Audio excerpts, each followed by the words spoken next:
हरि शरण आनी कुछ नहीं हरि शरण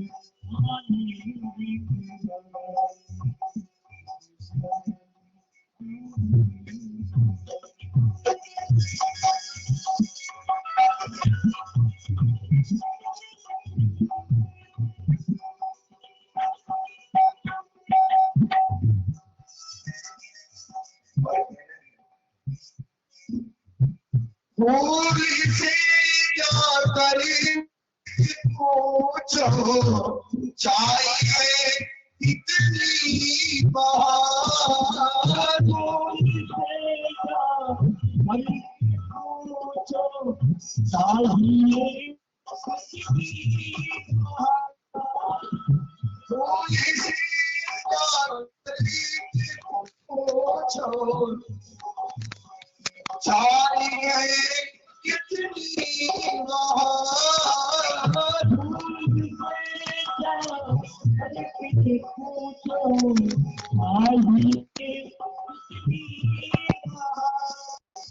रात भरी आंखों पे सोया रात भरी आंखों पे सोया रात भरी आंखों पे सोया रात भरी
भगवान श्री राम और भगवान श्री कृष्ण की पावन कृपा छाया में आज ये दिवस की वेला में हम सभी लोग एकत्रित हुए भगवान के गुणगान करने के लिए, सुनने के लिए, जिसमें कल सायंकालीन वेला में हमने श्रवण किया था क्या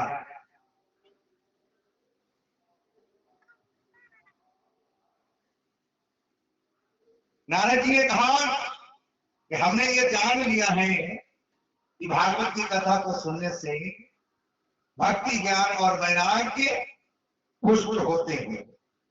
अब ये जानना चाहता हूं कि भागवत की कथा को सुनने से कैसे कैसे पापी करते हैं, कैसे कैसे पापों का शोधन होता है। सनगाल जी मुस्कुराए, बोले नारद जी तुम जो प्रश्न कर रहे हो कि कैसे कैसे पापों का शोधन होता है, कैसे कैसे पापी करते हैं, ये तुम्हारा प्रश्न ही हम हटाए देते हैं और हम तो केवल एक ही बात कहते हैं, भैया कि जिसने जीवन में अपने पाप के अतिरिक्त कोई दूसरा काम ही न किया हो, ऐसा एक नंबर का पापी भी भागवत की कथा जीते जी सुन ले तब तो कल्याण हो ही जाता है। लेकिन जिसने मरने के उपरांत भूत प्रेत योनियों में जाने के बाद में भी अगर इस कथा को सुन लिया बड़े प्यार से, प्रेम से, तब भी उसका कल्याण हो जाता है। नारद जी ने कहा कि महाराज अब हम क्या बताएं, ऐसा कभी हुआ है? क्योंकि आगे आने वाले समय में लोग बिना प्रमाण की कोई बात मानेंगे नहीं, इसलिए हमको पहले प्रमाण दीजिए।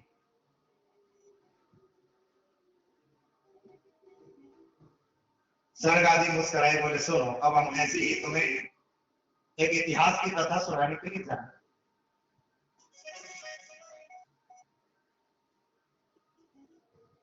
अत्र ते कीर्ति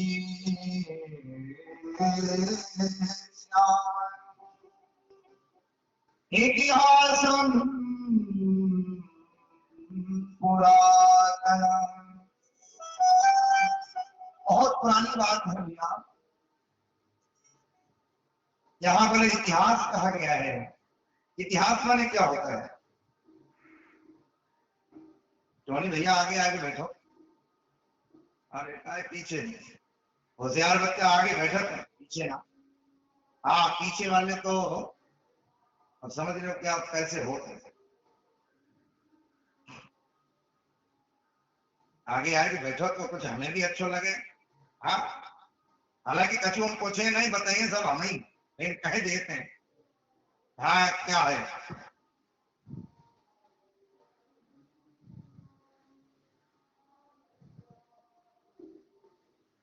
हाँ चलिए, जो लोग हैं वो बैठ गए। बोले वृंदावन बिहारी लाल की। इतिहासम पुरातन, इति माने ऐसा, हास माने हुआ था, ऐसा हुआ था, उसे इतिहास कहते हैं। आत्रते कीर्ति श्याम इतिहासम पुरातन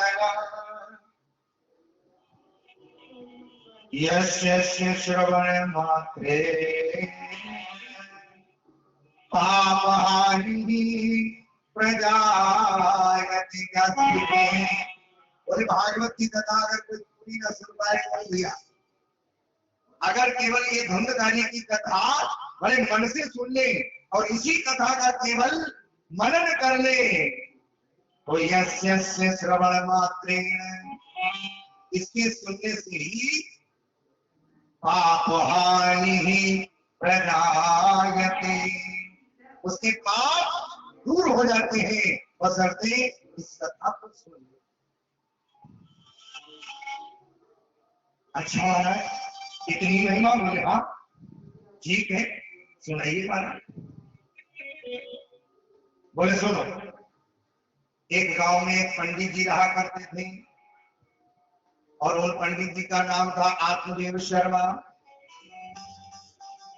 पंडित जी बेचारे बहुत भोले वाले थे,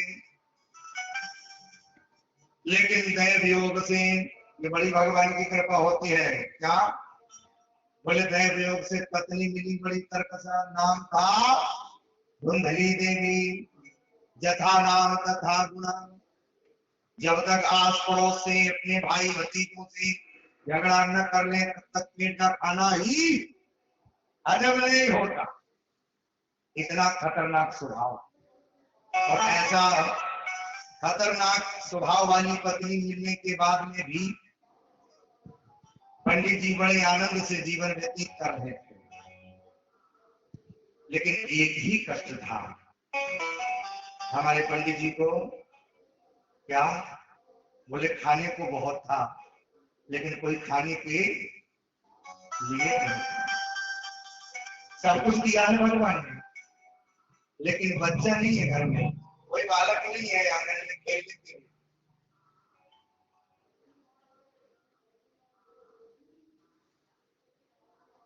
आंगन में खेलने के लिए कोई बच्चा नहीं। एक दिन पंडित जी ने नगर में घूम रहे थे तो एक बाबा को अपने नाती को खिलाते हुए देखा, तो अपने नाती को जब खिलाते हुए देखा,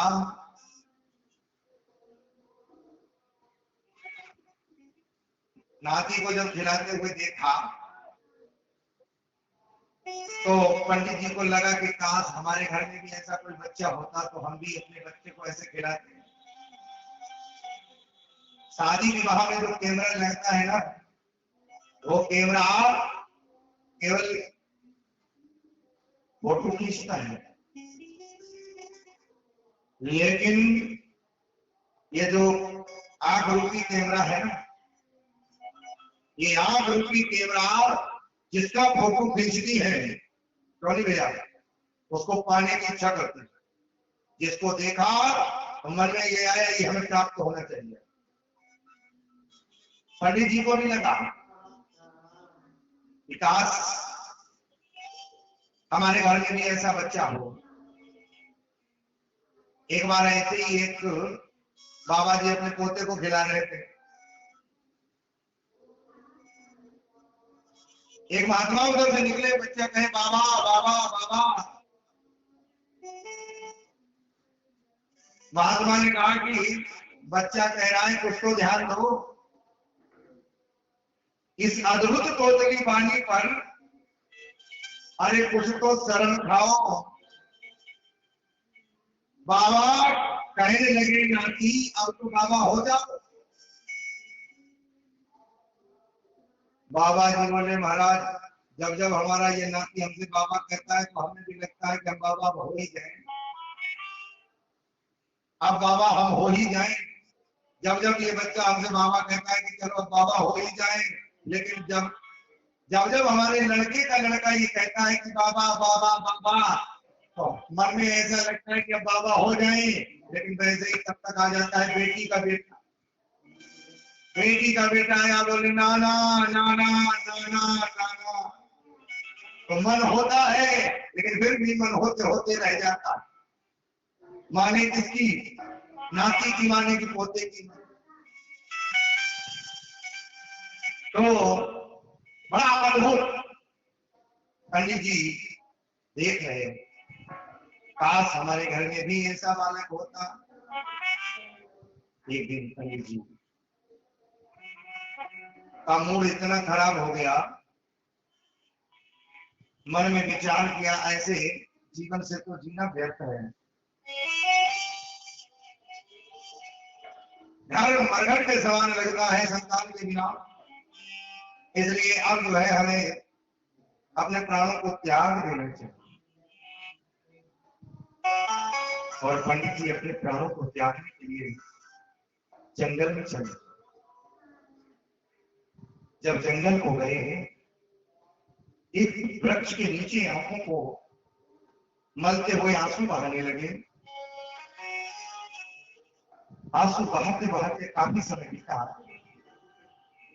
बहुत समय बीतने के बाद में पंडित जी के समक्ष एक संत महात्मा उधर से निकल रहे थे। वो महात्मा आए और महात्मा जी ने जैसे ही पंडित जी को देखा, मन में विचार किया कि शायद भगवान के लिए कोई रो रहा हो,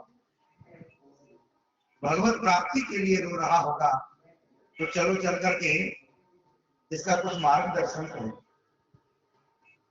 तो भगवान की प्राप्ति में मार्गदर्शन करने के लिए वो महात्मा आए पंडित जी के पास में। पंडित जी से पूछा, कथम रोदसी विप्रत्वं काके चिंता कलीयसी वरत्वं सत्वरं मह्यं स्वस्य दुःखस्य कारणम्। अरे पंडित जी काहे को रो रहे हो? क्या बिगाड़ लिया किसी ने तुम्हारा? क्यों चिंतित हो? क्यों दुखी हो रहे हो? हमें बताओ, जल्दी बताओ। पंडित जी बोले महाराज क्या बताऊं अपने कर्मों की गति। मेरे घर में कोई संतान नहीं है। मैं कभी कभी अपने पूर्वजों को जल देने के लिए जाता हूँ ना, तो मेरे पूर्वजों की आंखों से आंसू बहने लगते हैं, मानो वो ऐसा संकेत दे रहे हो कि मेरे बाद उन्हें जब कोई जल देने वाला नहीं, क्योंकि मेरे बाद उन्हें कोई जल देने वाला नहीं है। और तो और महाराज, मैंने महात्माओं के कहने से, लोगों के कहने से कहा कि यदि ऐसा काम तुमने कर लिया तो तुम्हारे घर में बालक जरूर उत्पन्न होगा। तो मैंने अन्य लोगों के कहने से घर में गाय पाली। महाराज, आज इतने समय हो गया, इतने वर्ष हो गए, लेकिन उस गाय के द्वारा भी कोई बछड़ा बछड़ी नहीं आया। लोगों के कहने से लोगों ने कहा कि अपने घर के दरवाजे पर फलदार वृक्ष लगाओ। मैंने महाराज फलदार वृक्ष भी लगाए, लेकिन इतने वर्ष हो गए, घर के दरवाजे पर वो वृक्ष खड़ा है, लेकिन आज तक उसमें कोई फल नहीं है। और तो और महाराज, कहां तक सुनाऊं अपने कर्मों की गति। अगर बाजार से भी फल लेकर के आता हूं तो घर में प्रवेश करते ही उस फलों में कीड़े पड़ जाते। कहां तक दिखाऊं अपने कर्मों की गति। इसलिए महाराज निवेदन ये है, मैंने ऐसा सुना है कि संतों के वचन पर भगवान को भी कुछ विचार करना पड़ता है। इसलिए आप मुझे संतान होने का आशीर्वाद दीजिए, और नहीं अगर आप ऐसा करते हो तो मैं आपके पैरों में इस बार खोपड़ी इतनी जोर से पटकूंगा कि मैं तो मरूंगा ही। आप भी तैयार हो जाइए ब्रह्म हत्या के लिए। आप ब्रह्म हत्या के लिए तैयार हो जाइए। संत बोले, लो लेना एक ना देना देना दो, खामोखा ये हमने समस्या मोल ली। जैसे ही कहा, महात्मा ने कहा, देख ब्राह्मण, पहली बात तो यह है, कोई बेटा बेटी किसी को सुख नहीं देते। अरे राजा अंग का एक बेटा हुआ है जिसका नाम था वेद, बड़ा धर्मात्मा राजा था अंग, लेकिन संतान कैसी निकली? बोले नास्तिक निकल पड़ी। और ऐसी नास्तिक संतान को पाकर के पुत्र को नहीं बल्कि पिता को ही घर छोड़ करके भागना पड़ा। एक राजा हुए हैं सगर, जिनके 60,000 बेटा हुए हैं। तो ऐसे राजा के 60,000 बेटा होने के बाद में भी उन्हें किसी संतान ने सुख नहीं दिया। इसलिए मैं तो तुमसे एक ही बात कहता हूं, अपने भाग्य को जगाओ, विवेक को जगाओ, और ज्ञान से काम लो। कोई बेटा बेटी किसी को सुख नहीं देती। उस ब्राह्मण को जैसे ही बात कही, और कहने के बाद ब्राह्मण ने कहा कि महाराज, ये जो प्रवचन आप हमको दे रहे हो, ये प्रवचन मैं भी बहुत अच्छे तरीके से देना जानता हूं, लेकिन मुझे आपके प्रवचन नहीं सुनने हैं। मुझे तो बेटा चाहिए महाराज। संत ने कहा, लगता है इसके ऊपर बात वाला भूत नहीं सवार है।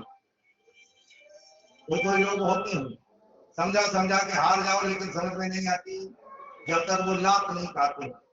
महात्मा ने कहा, लगता है इसके ऊपर बात वाला भूत नहीं, इसके ऊपर लाभ वाला भूत सवार है। ये जब तक लाभ नहीं खाएगा तब तक इसकी समझ में नहीं आएगा।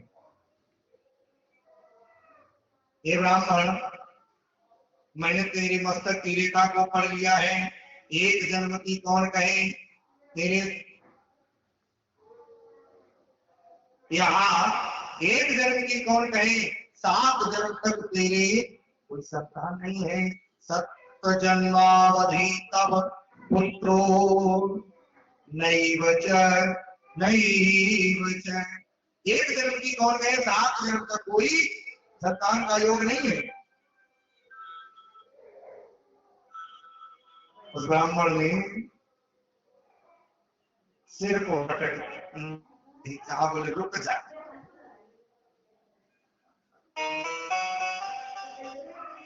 और उस महात्मा ने जब ब्राह्मण को ज्यादा संतान के प्रति पीड़ित देखा तो अपनी झोली से निकाला फल और फल दे करके कहा, ले ये ले जा और इसको ले जा करके तो अपनी पत्नी को खिला देना। तो तेन पुत्रेति निर्मला, अगर तुमने तो अपनी पत्नी को इस फल को खिला दिया तो समय आने पर इतना सुंदर संतान तुम्हारे घर में आएगी। ऐसा भाव देने के बाद में ब्राह्मण ने पूछा कि महाराज कुछ नियम वगैरह पालने पड़ेंगे, नियम वगैरह? महात्मा ने कहा कि हाँ, 2-4 नियम हैं। क्या नियम है? बोले नियम ये है कि एक वक्त भोजन करना, साफ सफाई के साथ रहना, नहा धो के खाना खाना और भगवान में मन लगाना। ये नियम अगर तुम्हारी पत्नी ने पालन कर लिए तो तुम्हारे यहाँ भी बहुत सुंदर संतान आ जाएगी। ब्राह्मण ने घर को दौड़ने गए, दौड़ करके घर को आया, अपनी पत्नी को वो फल दिया। फल देने के बाद में पत्नी से कहा, खा लोगी तो तुम्हें बहुत सुंदर संतान हमारे घर में हो जाएगी। पंडित जी से कह दिया कि ठीक है, मैं वो नहा धो के खा लूंगी, आप जाओ।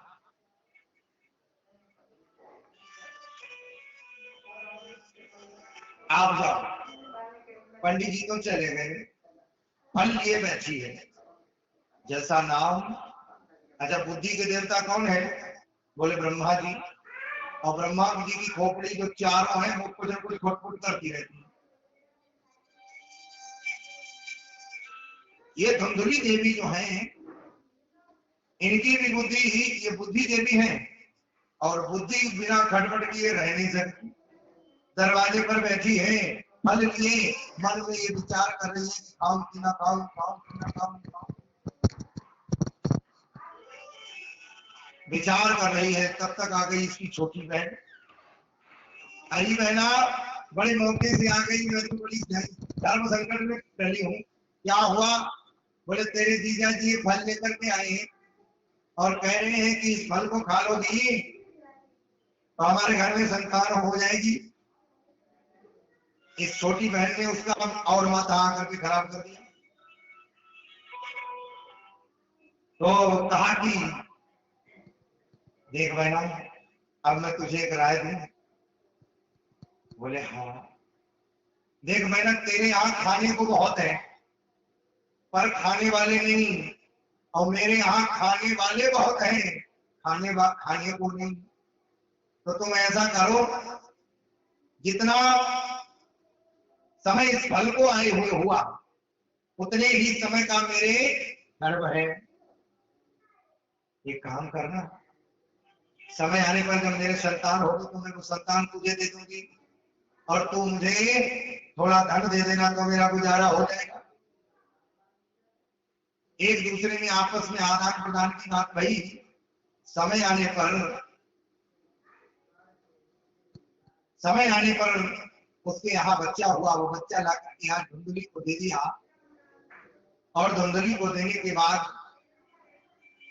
धुंधली ने उसे थोड़ा धन दे दिया। इधर उसी समय छोटी बहन ने कहा कि ये फल जो संत के द्वारा दिया गया है, इस फल को गैया को खिला दो। संत के आशीर्वाद का परीक्षण भी हो जाएगा और फल खाना भी नहीं पड़ेगा। वो फल उसी समय गैया को खिला दिया गया। इधर जब वो फल देने के, इधर वो बच्चा देने के लिए जब वो आई तो उसके ठीक 3 महीने के बाद गाय के द्वारा एक बच्चा हुआ है। पूरा शरीर मानव जैसा है, लेकिन कान जो है वो गैया की तरीका है।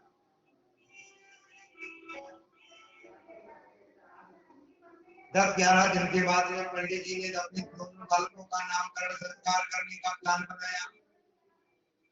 जैसे ही प्लान बनाया तो पंडित जी ने गाय के द्वारा जो बच्चा था उसका नाम रखा है, गाय के जैसे कान है इसलिए हम इसका नाम रखते हैं गोकर्ण।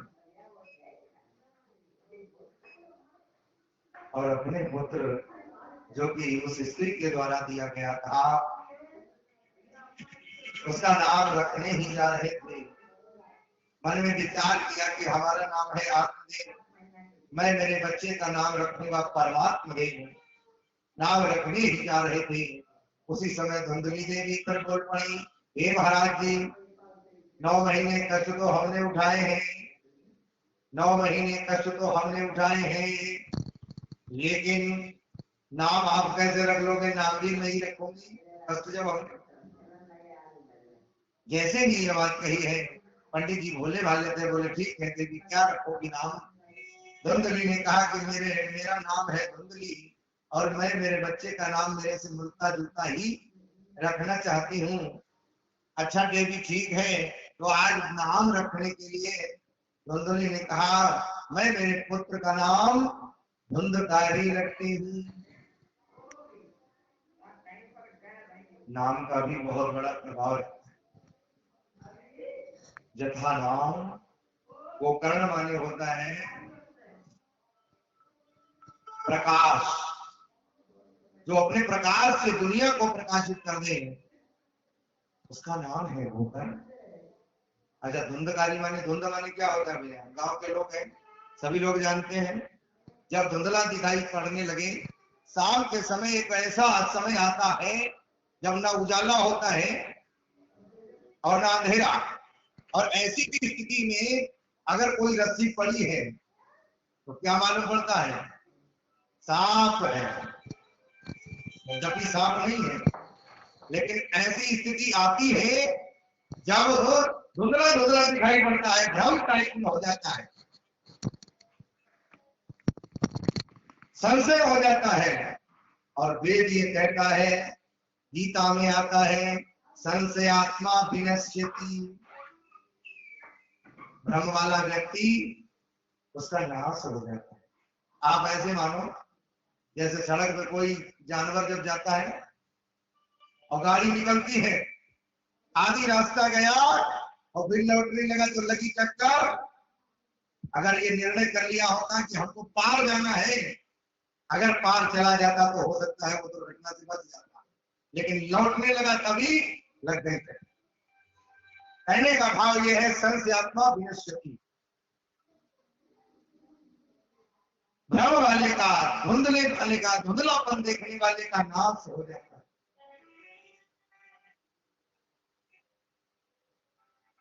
लेकिन राम कथा क्या करती है, कृष्ण कथा क्या करती है? उस आग के जाले को समाप्त